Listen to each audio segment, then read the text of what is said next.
That DVD burners are becoming a little more affordable, we're going to show you, well, actually, Robert Heron is going to show you how to take your home movies and create your own DVD with menus and all, just like Final Fantasy. TechTV Analyst Robert Heron is here to show us how. I didn't know these had all these parts. That's a nice camera. Yeah. If you're fortunate enough to have a DV camera, that's really the way to go if you're looking into making your own movies nowadays. So should we trade spots so you can operate the whole software Just DVD? steal the mouse from you, actually. I'll slide that down. Okay.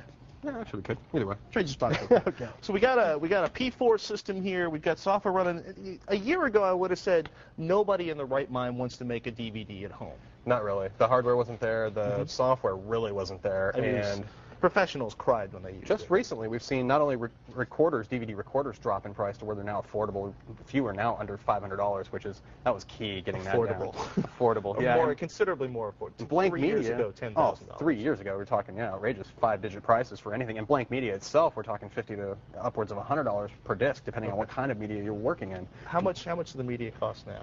Online, you can find it. You can buy it directly from Apple or any other person for $10 a disc. But you can, if you search around online, you get it as low as $3 a disc now. And how much? 4.7 gigabytes? Any larger discs, or is that pretty much the standard? They'll double-side it to turn that into the 9+ gig disc. Otherwise, or almost a little close to 10 gigs. Otherwise, you're looking at multi-layer discs, which for home recording, you're not really dealing with that. You're sticking with single-sided, single-layered media. So the basic media. So I got a crazy question for you. Marty and I were arguing about this.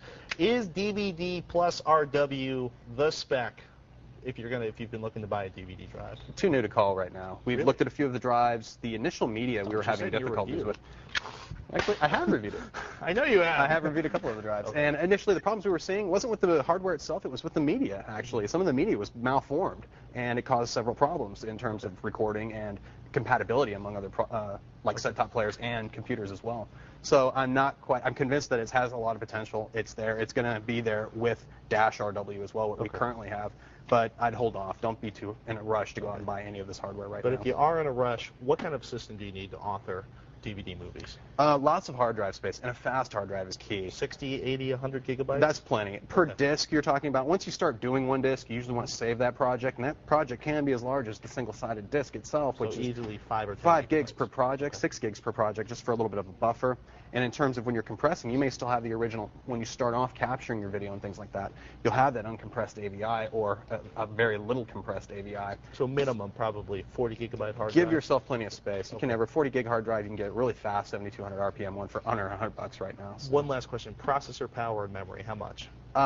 Minimum 128 megs of RAM. Really, you want to be talking 256 to 512 or as much as you can fit in the box. That really it really speeds up not only the amount of simultaneous projects you can have open, but in terms of just processing large data files. When we're talking 100 megabyte files on up, it makes a big difference being able to throw all that into memory. What's the software you're running right now? I actually have a really good $50 package from Ulead. It essentially covers everything into one little bundle. It's not very complex, and it necessarily doesn't do everything I would want, but in terms of what you get for the money, it is amazing compared to $1,000 plus packages. Is it drag and drop? Can I create a movie in Pinnacle Studio or something, like an easy package like that, and just drag it into this? What happens? Essentially, what you're looking at is basically somehow to get your video in. If you have your own videotapes, the best, of course, being a DV format or a digital format, like either High 8 or DV, as we're looking at mini DV right there. So we're actually doing before the show here is a mini DV camera, 1394. We're pulling that straight in digital format onto the hard drive.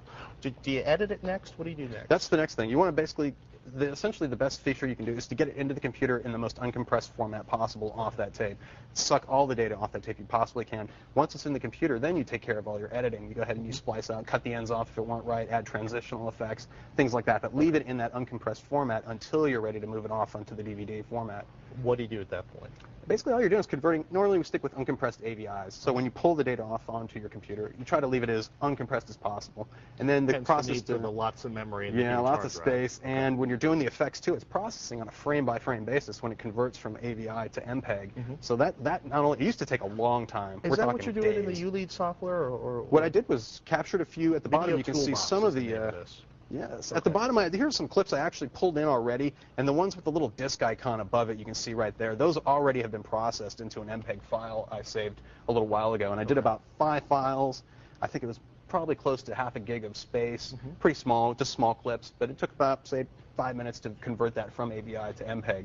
which before some of the software packages I looked at, they could take upwards of days just to move a 30-minute file from AVI format to MPEG. So that's one of the big improvements they've done so far. It's not only optimizing for the chipsets like Pentium 4 or an AMD processor, but just the overall cleanliness of the interface itself. Okay. Once you're there, I went through each clip, edited it out a little bit, took care of bad ends. Maybe it drifted off at the end, went into another scene I didn't mean to capture. So I shrunk everyone up, dragged them together, and put them into one file. And once you're at that stage, you've got an MPEG, and I'll go ahead and load up the movie factory again, and you get to the menu authoring stage, which sounds like it should be pretty easy, and this is another area too. Oh, very nice.